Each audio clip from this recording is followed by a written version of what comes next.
Halo, ketemu lagi dengan saya Sisilia Citra. Di video sebelumnya kita sudah membahas soal algoritma.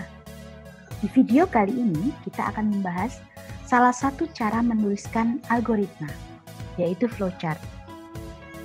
Untuk mengingat kembali, saya berikan definisi formal dari algoritma, yaitu urutan langkah-langkah dengan jumlah terbatas untuk memecahkan masalah.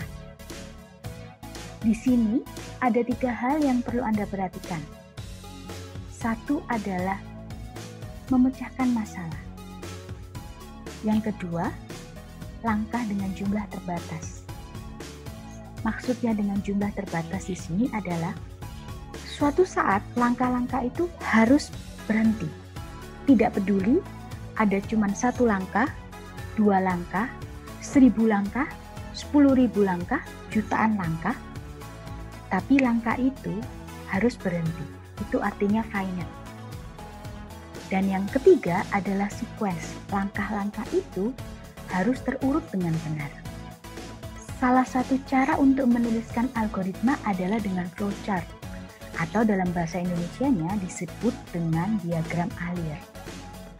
Flowchart adalah diagram untuk menampilkan proses, baik itu adalah sebuah aksi ataupun pengambilan keputusan.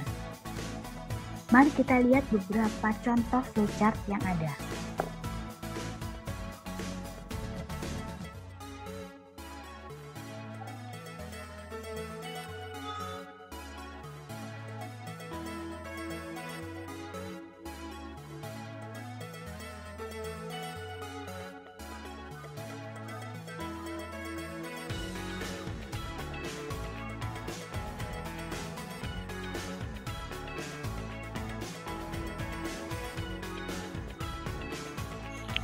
Flowchart-flowchart yang konyol dan menyenangkan, bukan? Sayangnya, dari sekian banyak flowchart, tidak ada satu pun yang penulisannya adalah benar. Penulisan flowchart yang salah memang tidak otomatis membuat program Anda salah. Namun, jika kita menuliskan flowchart yang salah, bisa jadi itu akan membingungkan orang lain. Misal, teman Anda dalam satu tim project, atau bahkan mungkin Anda sendiri di masa depan ketika Anda melihat lagi algoritma Anda akan bingung. Oleh karena itu, di video ini kita akan mengenal notasi-notasi standar dari flowchart yang sering dipakai di pemrograman, serta kapan dan bagaimana notasi itu dipakai. Notasi pertama adalah terminator.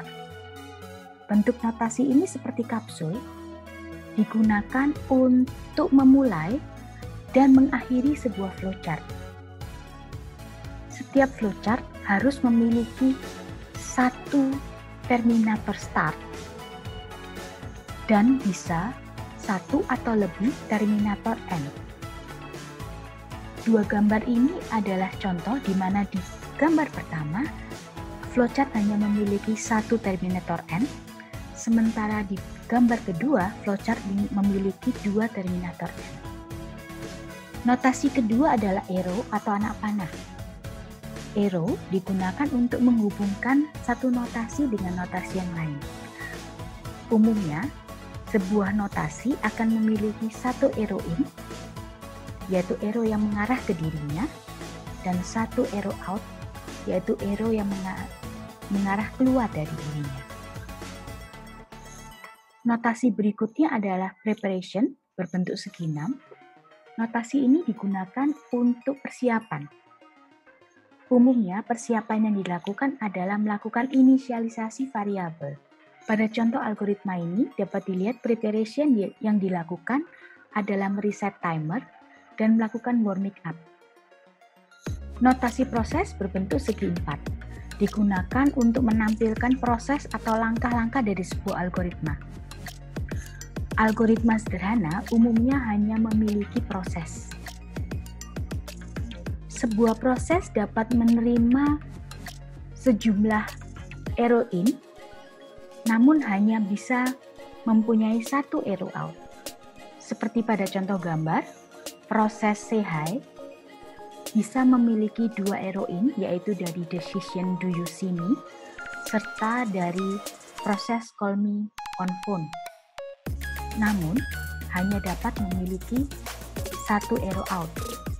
Sehingga sebagai contoh pada proses call me on phone, proses itu telah memiliki arrow out ke proses say hi, sehingga dia tidak mungkin lagi memiliki arrow out ke end.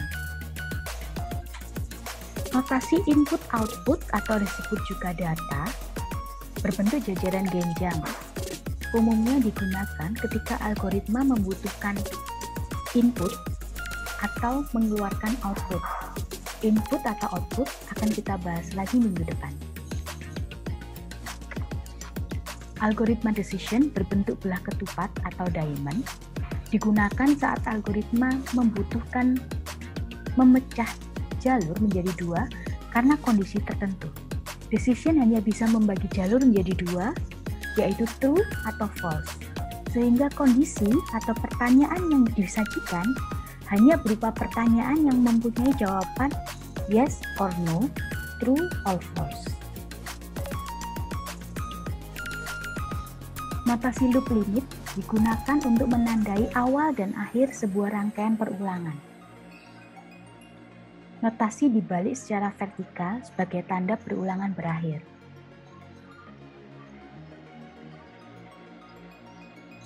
Dapat Anda lihat dalam contoh, proses turn switch off dan turn switch on dilakukan sebanyak 3 kali sebelum dilanjutkan untuk proses berikutnya, yaitu kebetulan proses turn switch off. Apakah Anda bisa menebak kira-kira ini algoritma apa? Bahasan tentang perulangan atau loop akan dilakukan pada minggu ketiga.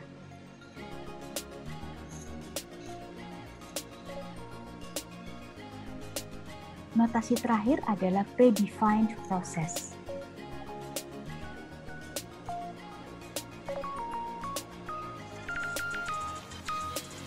Notasi ini digunakan untuk memanggil algoritma atau modul atau library lain di luar algoritma yang sedang dikerjakan.